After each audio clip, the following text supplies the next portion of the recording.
Assalamualaikum warahmatullahi wabarakatuh. Alhamdulillahirabbil alamin wa bihi nasta'inu ala umurid dunya waddin. Wassalatu wassalamu ala asyrafil anbiya'i wal mursalin sayyidina Muhammadin wa ala alihi wa sahbihi ajmain, amma ba'du. Alhamdulillah kita hari ini bisa melanjutkan kembali ngaji fikih agraria ya, dengan membaca kitab Al-Ahkam As-Sultaniyah karya Imam Al-Mawardi ya.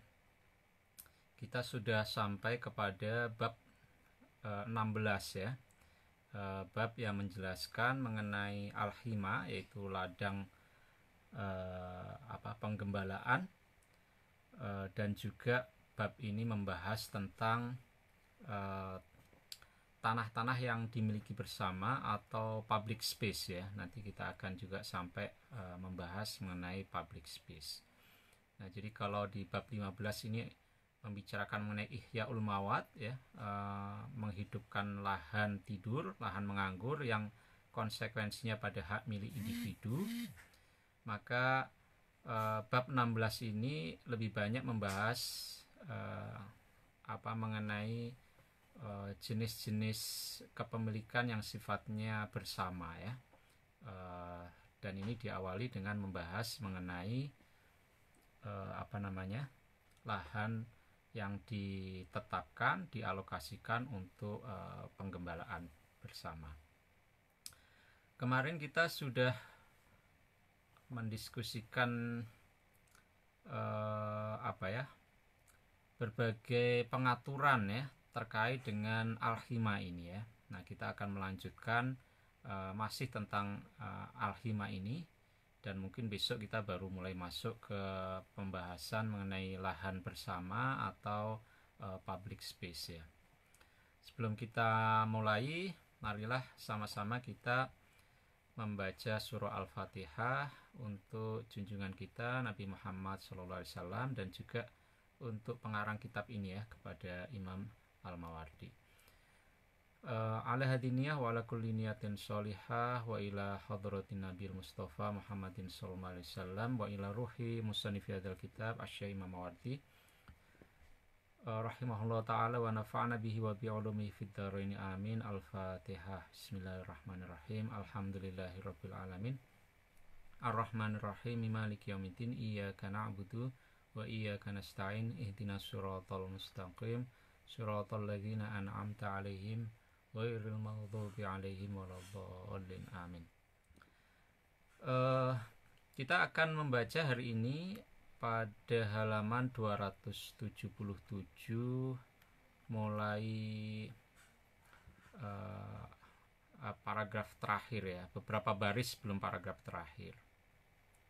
Kemarin kita sudah membahas bahwasanya al-hima itu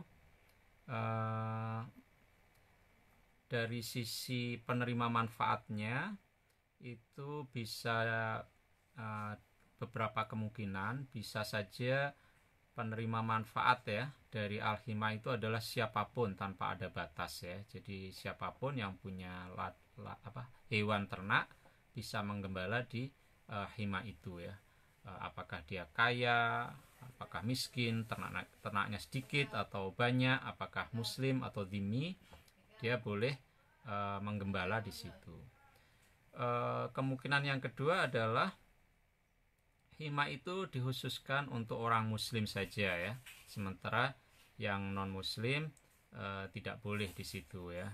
Ya, seperti kita sampaikan kemarin, pada masa itu tentu belum ada konsep kewarganegaraan, sehingga klasifikasi penduduk masih berdasarkan afiliasi agama ya. Nah, jadi bisa saja suatu hima itu dikhususkan untuk muslim saja. Begitu juga boleh juga al-hima ini dikhususkan untuk kelompok miskin saja ya, itu juga boleh. Yang tidak boleh adalah kalau al-hima itu hanya dikhususkan kepada orang kaya saja atau kepada non muslim saja itu yang tidak boleh ya. Tetapi kalau dikhususkan kepada orang miskin saja atau kepada orang muslim saja, nah itu boleh. Yang menarik juga adalah di dalam bagian ini Imam Mawardi kemarin sudah kita bahas, menyatakan bagaimana jika hima itu over capacity ya, jadi dia sudah tidak bisa menampung lagi hewan ternak yang terlalu banyak digembalakan di situ ya, dan kalau ini diteruskan pasti akan overgrazing ya, jadi rumputnya akan habis dan himanya akan rusak ya, jadi di luar kapasitas yang mampu ditampung oleh hima itu. Nah, menurut Mawardi dalam hal demikian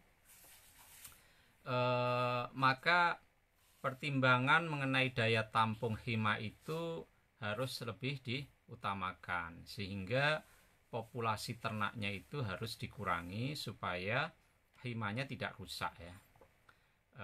Dan siapa yang kemudian harus dikurangi ternaknya menurut Imam Mawardi adalah orang-orang yang kaya. Jadi peternak yang kaya lah yang kemudian harus mengurangi ternaknya itu, sementara peternak yang miskin justru harus dijamin tetap berada di sana. Nah, jadi dengan pandangan semacam ini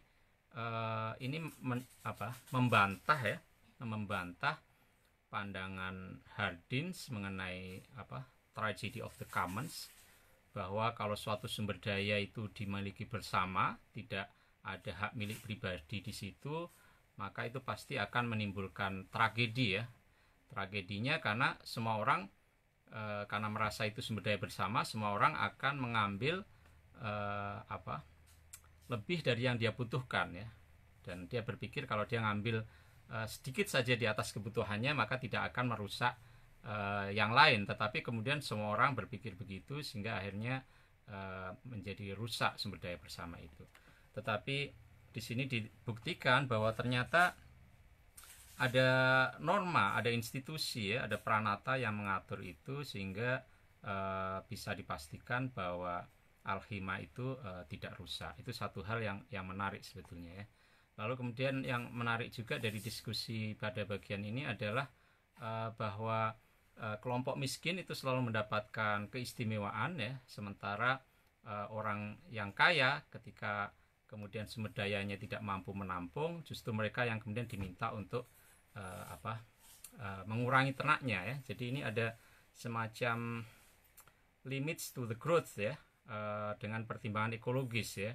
Dan ini kan sebetulnya teori-teori yang kemudian banyak sekali dikemukakan ya sejak era 70-an ya, misalnya oleh Schumacher ya, mengenai small is beautiful ya, kayak gitu ya. Jadi kalau kita refleksikan ke sana, sebetulnya apa yang sudah disampaikan oleh Mawardi ini juga sudah punya resonansi ya untuk merespon itu.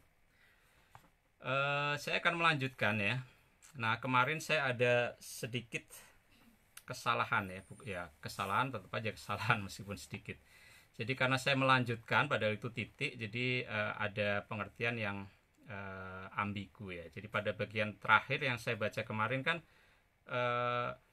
tidak boleh kemudian ketika himanya itu over capacity, lalu hima itu kemudian hanya digunakan oleh orang kaya, itu tidak boleh ya. Jadi saya baca ulang saja bagian yang kemarin saya agak salah, karena memang bahasa Arab ini kadang agak tricky ya, karena ketika kita salah berhenti ya, padahal itu semestinya titik, lalu seolah-olah bagian berikutnya masih merupakan penjelasan dari bagian yang sebelumnya, padahal itu topik yang sama sekali berbeda ya. Dan kadang paragrafnya juga kita tidak menemukan paragrafnya karena terus saja bahasa Arab itu, jadi kita harus betul-betul tahu konteksnya ya. Jadi saya akan ulang saja karena bagian itu kemudian jadi kabur maknanya.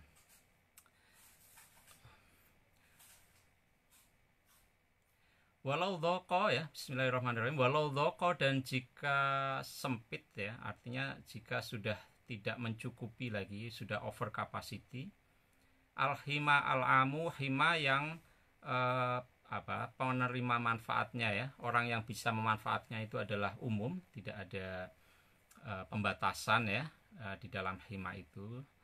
Jadi dia tidak dikhususkan untuk orang miskin saja misalnya ya. Jadi dia bisa dimanfaatkan oleh siapapun, tapi kemudian populasi ternaknya menjadi terlalu banyak sehingga dia tidak lagi mampu menampung. Anjami'in nasi, dari semua orang ya yang menggembala di situ. Maka lam yajuz, tidak boleh ayah taso, untuk mengkhususkan mengkhususkan diri bihi, artinya memperoleh keistimewaan ya, memperoleh kekhususan bihi dengan hima yang sudah over capacity itu, agnia uhum, orang-orang yang kaya saja di antara mereka. Jadi kalau sudah sempit, tidak bisa kemudian orang yang kaya saja yang kemudian memperoleh keistimewaan di situ gitu ya. Nah, ini kan bertolak belakang dengan kondisi yang sekarang ya. Jadi kadang ketika terjadi satu krisis, justru yang diselamatkan itu yang kaya ya. Kita ingat dulu ada krisis moneter, yang di bail out kan ya yang kaya-kaya saja kan. Seperti itu. Jadi itu nggak boleh ya. Dalam diskusi ini dinyatakan ketika sudah terjadi over capacity, tidak boleh kemudian hima yang sudah tidak mampu menampung itu, si orang kaya mendapatkan keistimewaan di situ ya.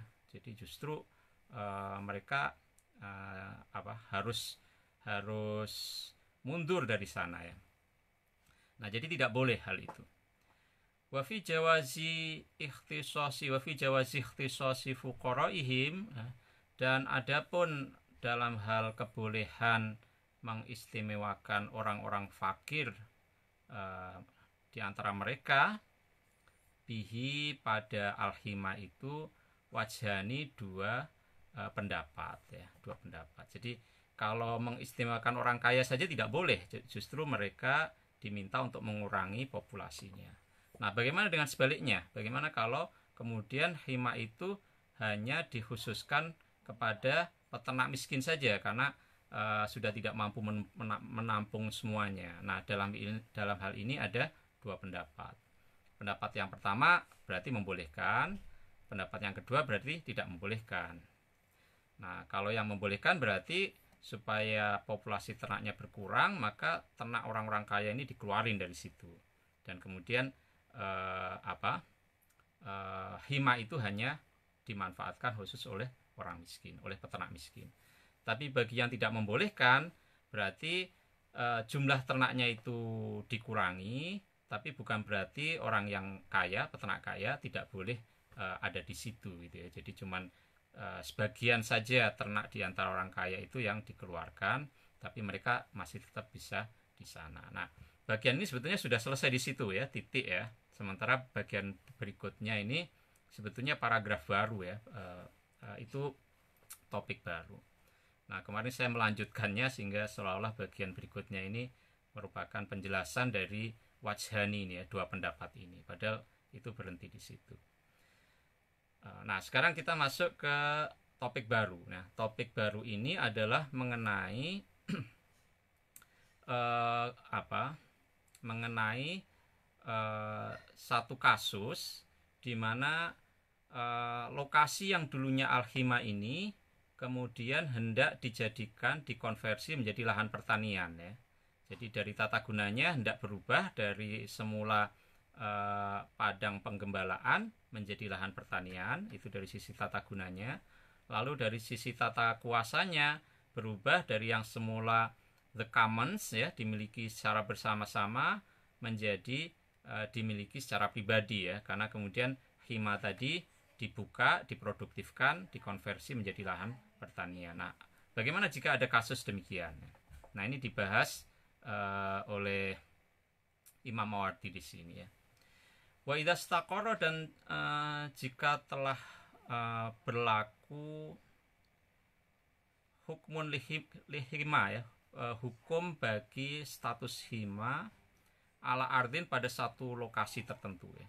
Jadi bagaimana ketika di lokasi itu sudah berlaku hukum status himanya ya di situ ya. Nah, tetapi itu kemudian ada yang berusaha untuk merubahnya ya. Fa'akdama maka lalu menyerobot gitu ya, alaiha atas ardun tadi, atas tanah yang statusnya sudah al-hima tadi, man orang ahyaha yang berusaha untuk menghidupkannya ya, menghidupkan dalam arti menjadikannya sebagai lahan pertanian produktif ya.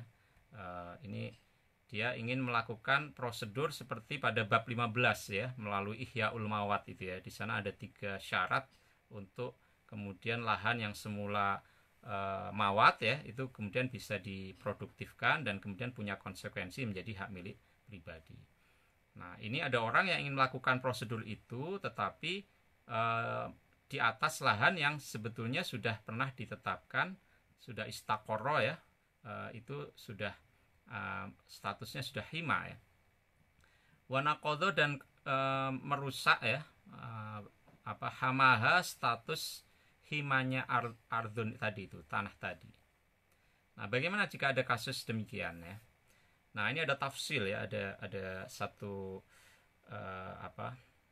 perincian ya, ada berbagai kemungkinan ya, yang kemudian dijelaskan oleh Imam Mawardi. Ro'ya maka dipertimbangkan, dilihat dulu ya, dipertimbangkan dulu hima itu ya. Jadi kalau ada kayak begitu, kejadian begitu, maka kita perhitungkan dulu status himanya tadi. Fa'ingkana maka jika ada hima itu, mimma termasuk lahan hamahu yang telah menetapkannya sebagai hima Rasulullah SAW, Rasulullah SAW, karena maka ada hima itu ya, sabitan tetap valid ya. Jadi kalau lokasi itu adalah hima yang dulu penetapannya sebagai hima dilakukan oleh Rasulullah sendiri waktu beliau masih hidup, maka status himanya itu tetap berlaku, tetap valid ya. Wal ihya'u dan ihya dan upaya menjadikannya lahan produktif itu batilan, batal ya, tidak sah ya. Jadi himanya tetap berlaku, sementara upaya orang untuk melakukan 3 syarat di dalam menjadikan lahan itu menjadi lahan produktif itu dinyatakan tidak sah, batal ya. Wal muta'arid adapun orang yang bertanggung jawab li ihyaihi pada upaya menghidupkan lahan tadi itu mardudan ditolak. Jadi klaim bahwa dia sudah melakukan ihyaul mawat itu ditolak karena ini adalah hima yang sudah ditetapkan oleh Rasulullah sendiri bahwa itu dijadikan sebagai hima ya. Masjuron dan juga dia diperingatkan ya, diperingatkan ya, bukan hanya klaimnya ditolak tapi dia ditegur ya. La siyama apalagi idza kana jika ada sababul hima, sebab status himanya itu bagian tetap berlaku. Jadi himanya masih dimanfaatkan ya, sebagai padang rumput, padang penggembalaan banyak orang. Jadi tidak ada kondisi yang kemudian menyebabkan lokasi itu tidak bisa berfungsi lagi sebagai padang rumput gitu ya. Jadi sebab bagi status dia sebagai hima itu tetap eksis ya, baqian ya.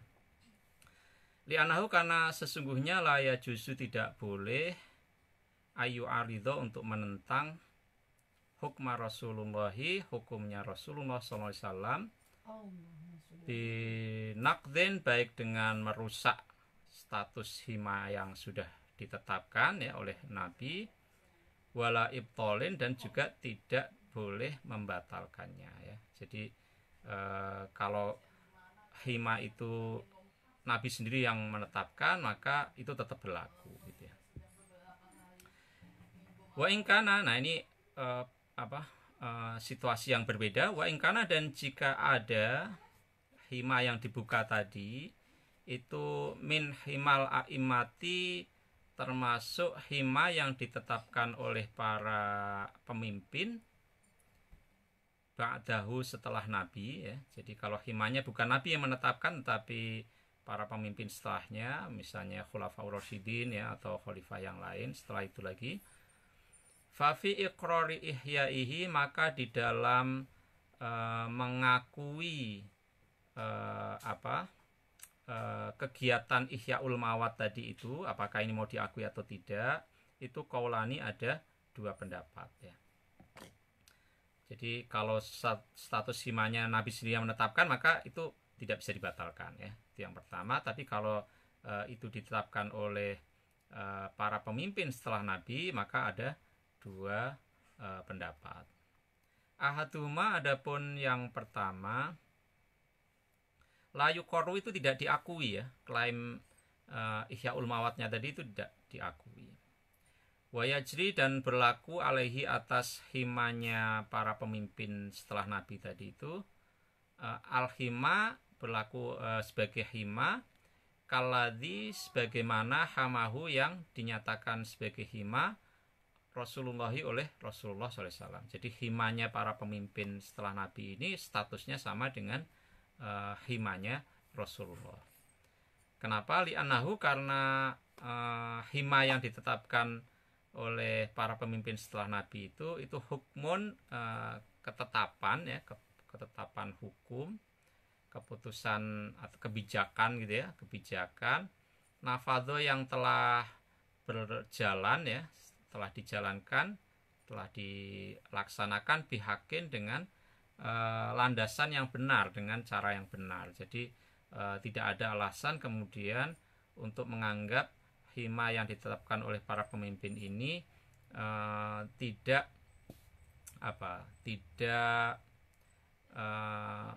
memiliki kekuatan seperti halnya hima yang ditetapkan oleh Rasulullah gitu ya. Nah, ini pendapat yang pertama ya. Jadi tetap tidak boleh ya, kalau ada orang yang membuka lahan di lokasi hima. Wal qaulu tsani, adapun pendapat yang kedua, ini ada pendapat yang berbeda. Yuqarru, diakui, al-ihya'u, kegiatan membuka lahan tadi ya, ihyaul mawatnya tadi diakui. Jadi kalau itu diakui, berarti lahan yang sudah dibuka tadi kemudian beralih menjadi lahan pertanian dari sisi tata gunanya, lalu kemudian hak miliknya juga berubah ya. Kemudian dari kegiatan ihyaul mawat tadi berkonsekuensi pada timbulnya hak milik pribadi ya, yang itu dimiliki oleh orang yang membuka lahan tadi. Nah, ini tentu saja ada syaratnya ya, dan pada bab 15 kita sudah mendiskusikan 3 syarat di dalam kegiatan membuka lahan menganggur itu. Wayakunu, dan ada hukmuhu, hukumnya ihyaul mawat, asbata, lebih kuat ya, lebih kuat, minal hima, dari hima ya. Jadi aktivitas ihyaul mawat itu punya akibat hukum yang jauh lebih kuat daripada al-hima ya. Ini pendapat yang kedua. Kenapa? Nah, ini karena bersandar hadis Nabi litasrihi Rasulillah SAW, karena eksplisitnya ya sabda Nabi Muhammad SAW bikolihi, di dalam firmannya, di dalam sabdanya, man ahya, barang siapa yang menghidupkan, ardhon, lahan ya, mawatan yang menganggur, lahan tidur, lahan yang terlantar, fahia, maka lahan itu, lahan yang sudah dihidupkan itu, lahu, menjadi milik orang tadi ya. Nah, jadi hadis ini menurut pendapat yang kedua ini berlaku mutlak ya, artinya redaksinya ini kan bersifat umum ya. Jadi ketika itu sudah dihidupkan, maka aktivitas menghidupkan lahan itu kemudian punya konsekuensi pada hak milik. Nah, ini sudah berhenti di sini ya. Nah, ini sudah berhenti. Kemudian kita masuk lagi topik lain, walaya juzu, dan tidak boleh li ahadin, bagi siapapun, minal wulati, dari para penguasa, ayak huda, untuk mengutip menarik ya, imbalan ya, untuk mengutip min arbabil mawashi, dari para pemilik hewan ternak, iwadon kompensasi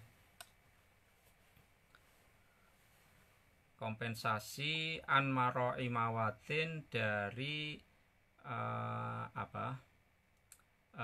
kebijakan si penguasa tadi untuk tetap menjaga status lahan itu sebagai mawat ya. Karena kalau dia tetap statusnya sebagai mawat, berarti nanti fungsinya sebagai kalau status hak miliknya tetap sebagai mawat, maka fungsi penggunaan lahannya untuk hima itu tetap bisa dijalankan. Kalau dia tidak dijaga keberlanjutnya sebagai mawat, akhirnya bisa dibuka, maka berarti kan himanya nggak bisa berfungsi lagi. Nah, jadi kebijakan pemerintah untuk tetap menjaga status lahan itu sebagai mawat sehingga tata gunanya bisa digunakan untuk hima, itu adalah kebijakan publik, sehingga pemerintah ya tidak bisa meminta imbalan ketika hal itu dilakukan, kebijakan itu dilakukan. Auhiman, atau meminta ganti dari statusnya itu sebagai hima ya, itu tidak boleh. Liqauli Rasulillahi sallallahu alaihi wasallam, karena sabda Rasulullah sallallahu alaihi wasallam, al muslimuna, adapun orang-orang muslim, syuraka'u itu bersyirikat ya, artinya memiliki hak bersama, fi salasin, di dalam 3 hal ya. Fil ma'i, di dalam air, wan nari, dan api ya, kalau kita terjemahkan sekarang berarti energi gitu ya, wal kalai, dan padang rumput. Nah, karena ini menjadi hak milik bersama, maka ya tidak boleh siapapun untuk kemudian mengklaim dia bisa minta ganti rugi ya, kompensasi atas aktivitas penggembalaan yang dilakukan di situ. Nah, ini sudah selesai bagian hima ya. Kita dalam 3 kali pertemuan kita sudah menyelesaikan bab hima. Kita lanjut sedikit sekarang kepada pasal yang baru, dan pasal ini sebetulnya membahas mengenai lahan-lahan yang penggunaannya itu bersifat publik ya, penggunaannya bersifat publik, atau ruang ya, ruang yang penggunaannya itu bersifat publik ya, bisa tanah atau bisa ruang ya. Itu yang di dalam istilah Imam Mawardi disebut sebagai al-arfaq ya, al-arfaq ya.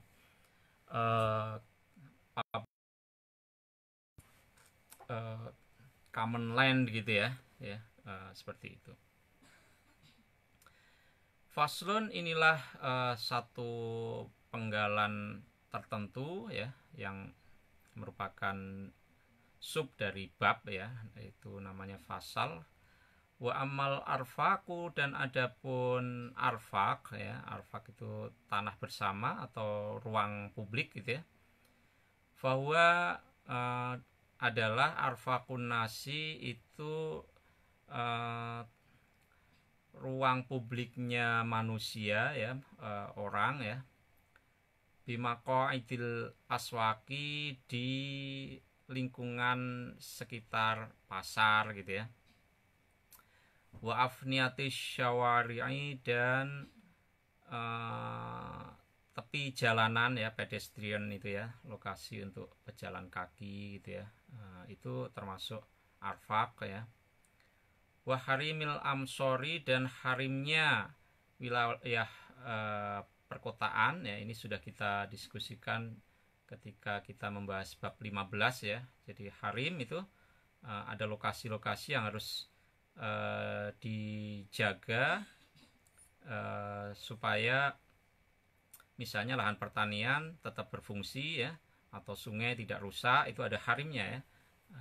Misalnya harimnya sungai itu ya berarti sempadannya itu, harimnya lahan pertanian berarti ya wilayah tangkapan airnya misalnya gitu ya. Nah, juga pada bab 15 yang lalu Imam Mawardi juga menyatakan wilayah pemukiman itu juga ada harimnya ya. Jadi harimnya wilayah pemukiman ini juga merupakan public space ya, yang itu menjadi sumber daya yang orang bisa sama-sama memanfaatkannya. Wa manazilil asfari, dan tempat-tempat pemberhentian para musafir ya. Karena dulu kan musafir itu masih pakai onta gitu kan ya. Jadi ada tempat-tempat transit yang kemudian itu sebetulnya bisa dimanfaatkan bersama ya. Kalau sekarang mungkin sudah berkurang ya, kalau kita di tengah perjalanan harus menginap ya harus ke hotel ya. Mungkin sekarang jarang sekali ada tempat-tempat yang disediakan untuk para musafir ini yang itu bisa dimanfaatkan secara gratis. Nah, dulu ada semacam itu, ada tempat-tempat itu gitu ya. Fayuk kesamu, maka dibagi arfak ini ya, salah satu aksamin menjadi 3 bagian. Kismun, adapun bagian pertama itu yahtasu tertentu al irtifaqu fihi, pemanfaatan arfak ini, wilayah yang digunakan bersama ini bisoharo, di wilayah Sahara ya, wilayah padang pasir, wal falawati, dan di daerah pelosok ya, di daerah-daerah pelosok.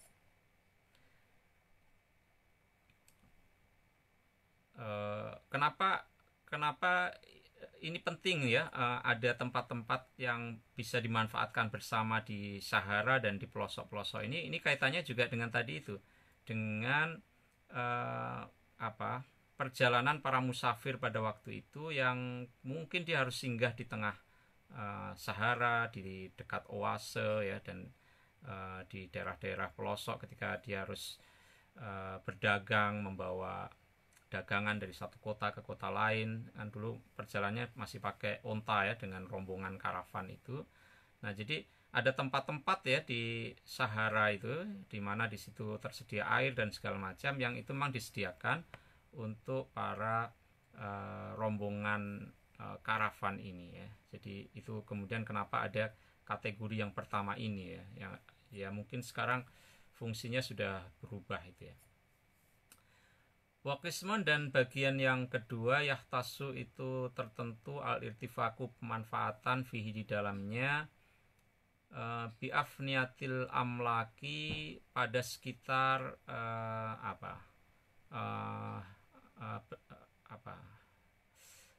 sesuatu yang menjadi hak milik ya, properties ya, bisa rumah, bisa toko dan segala macam. Jadi di sekitar itu juga harus ada public space ya. Wakismon, dan kemudian bagian yang ketiga yahtasu itu tertentu bisyawari'i, di jalan-jalan besar, wal turuqi, dan jalan-jalan yang lebih kecil ya, pedestriannya ya, lokasi di mana orang bisa berjalan kaki di kiri kanan jalan itu misalnya, atau wilayah di mana disediakan untuk pohon-pohon peneduh ya, semacam itu ya, kira-kira seperti itu. Kita sekarang masuk ke bagian pertama ya, yang tadi terkait dengan Sahara tadi itu ya, itu. Fa'amal qismul awalu, maka adapun bagian yang pertama, ma ikhtaso, ma adalah lokasi yang merupakan lahan bersama atau public space, ikhtaso yang tertentu, bisohar. Wahwa, adapun bagian yang pertama itu sesuatu ikhtaso yang tertentu, bisoharo, di wilayah Sahara, wal falawati, dan di wilayah pedalaman ya, di wilayah di pelosok ya. Nah, fakamana silil asfari, maka ini seperti halnya tempat-tempat singgah para musafir ya, karavan ya. Nah, ini tadi seperti yang sudah saya sampaikan, eh, perjalanan mobilitas eh, zaman dulu itu tentu belum ada pesawat ya, tetapi menggunakan unta, kuda dan segala macam itu, dan mereka berombongan gitu ya untuk membawa barang atau tujuan-tujuan yang lain. Dan karena mereka harus melewati wilayah-wilayah Sahara padang pasir gitu yang tidak ada pemukiman ya, nah maka ada space ya, ada tempat-tempat tertentu, titik-titik tertentu yang memang di situ kemudian menjadi tempat singgah ya, yang bisa dimanfaatkan bersama oleh para musafir rombongan karavan itu. Jadi itu merupakan arfak ya, tempat public land ya, common land atau public space gitu ya. Wahululil miyahi, dan tempat di mana ada air ya, ada aliran air di situ, ada pasokan air di situ, mungkin oase dan segala macam itu ya. Jadi itu tidak boleh diklaim sebagai hak milik pribadi ya. Itu di dalam istilahnya Imam Mawardi di sini adalah al-arfaq ya, common land atau public space ya, seperti itu kira-kira. Wadhalika, dan hal ini yang bagian pertama ini dzorbani ada dua macam ya. Ahaduhuma, adapun salah satu dari keduanya itu ayyakuna ketika ada lokasi arfak itu lijtiyazis, untuk mempersiapkan perbekalan karavan ya, wastirohatil musafirina, dan untuk tempat beristirahatnya para musafir ya, fihi, di dalam arfak tadi.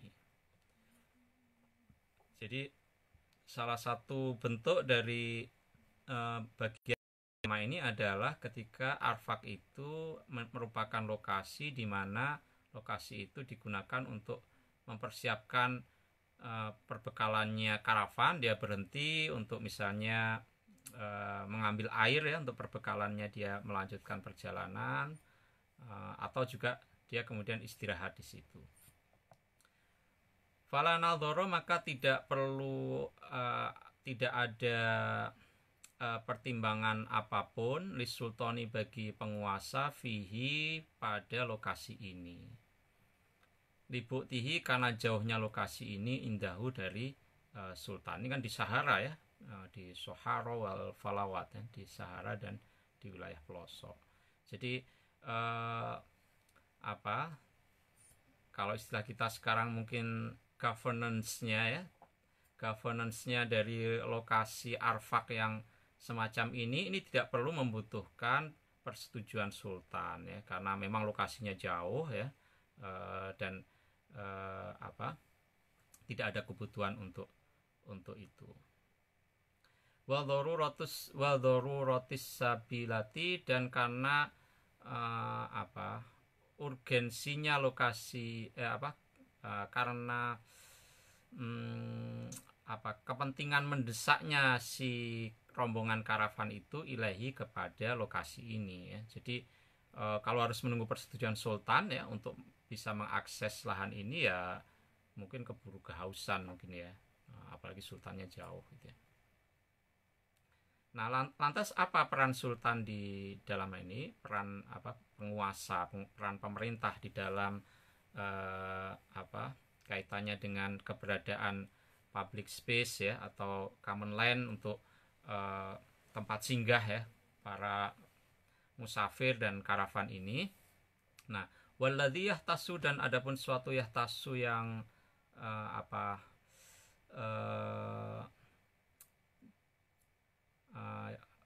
yang menjadi peran khusus al sultanu, sultan lahu, pada lokasi ini, mindalika, ya mindalika dari lokasi ini sebetulnya ya, mindalika dari pengelolaan lokasi ini, apa peran khususnya sultan itu islahu auratihi, memperbaiki apa memperbaiki ya mungkin kerusakan atau apa ketidaknyamanan ketika lokasi itu kemudian ya intinya menciptakan satu kondisi infrastrukturnya atau apa gitu ya, supaya tempat itu tetap bisa berfungsi sebagai tempat singgah rombongan karavan itu ya. Jadi islahu auratihi, memperbaiki seluruh masalah yang ada di situ ya.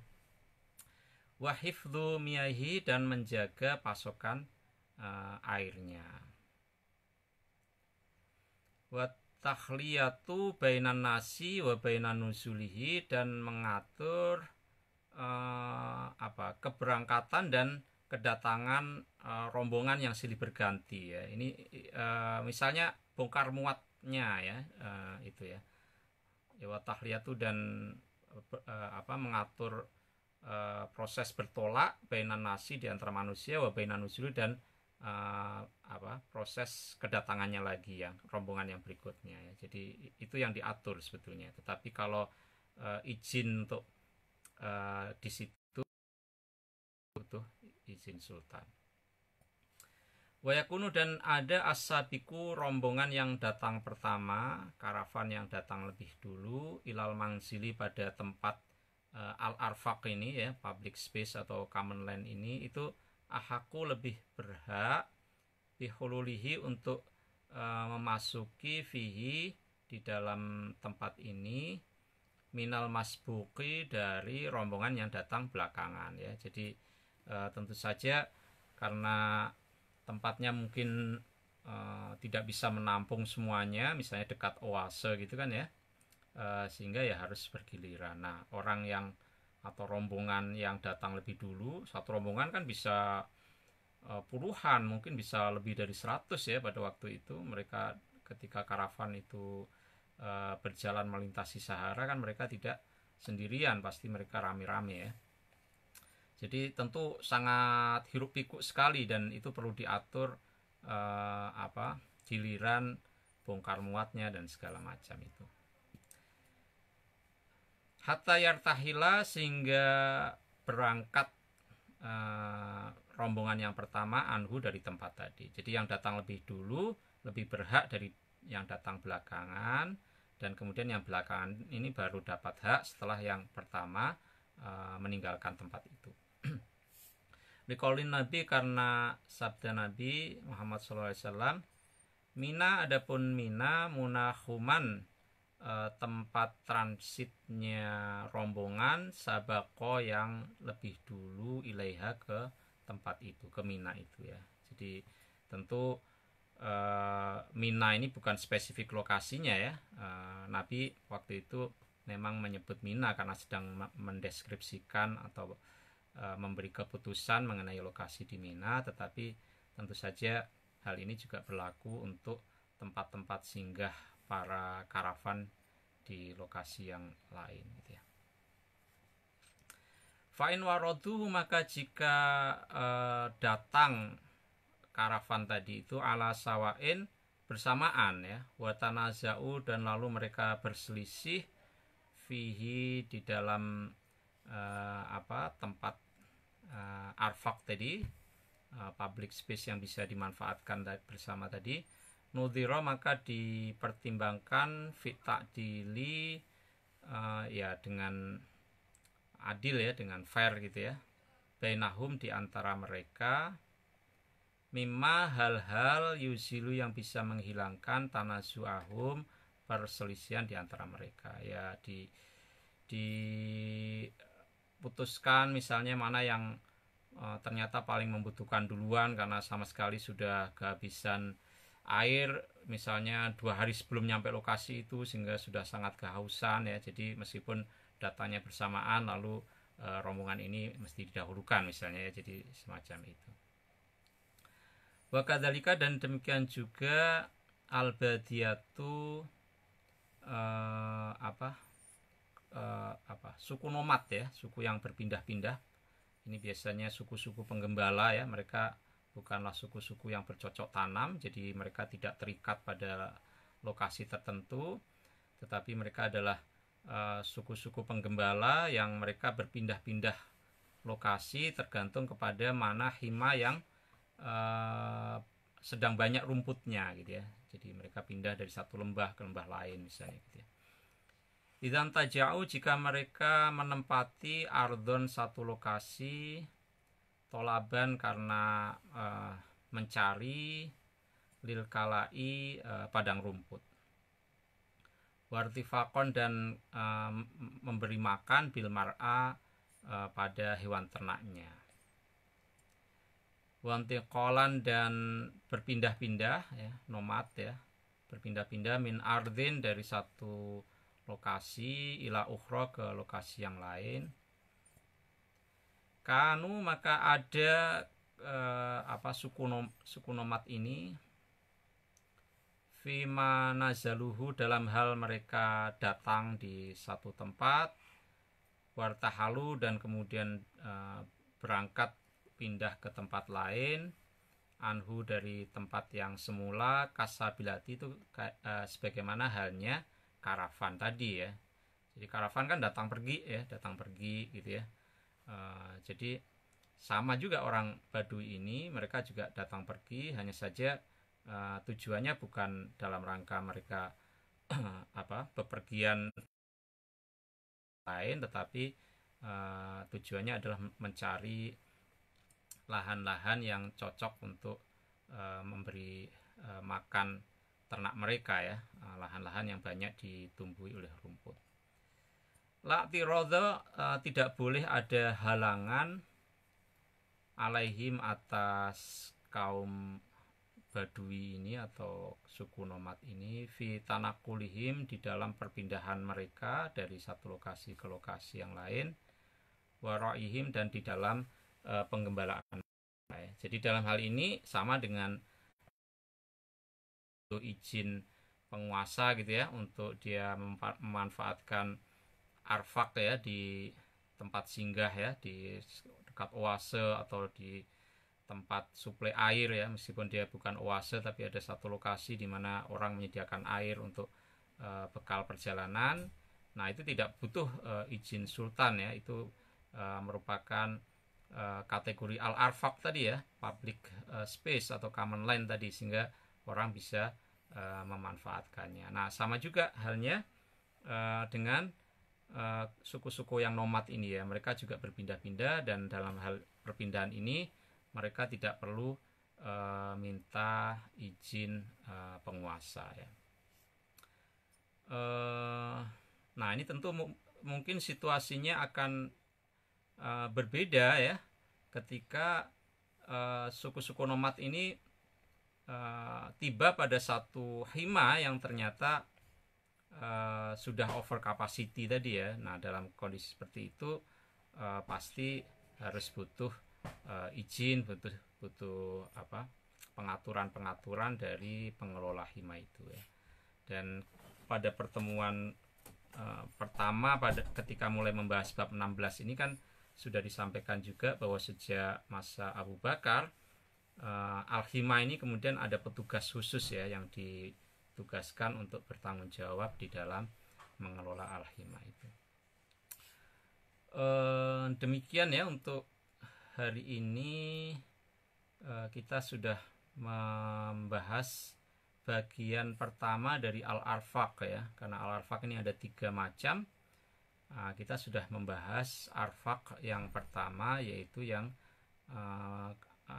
public space atau common land yang ada di wilayah padang pasir atau di wilayah-wilayah pelosok yang jauh dari pemukiman ya.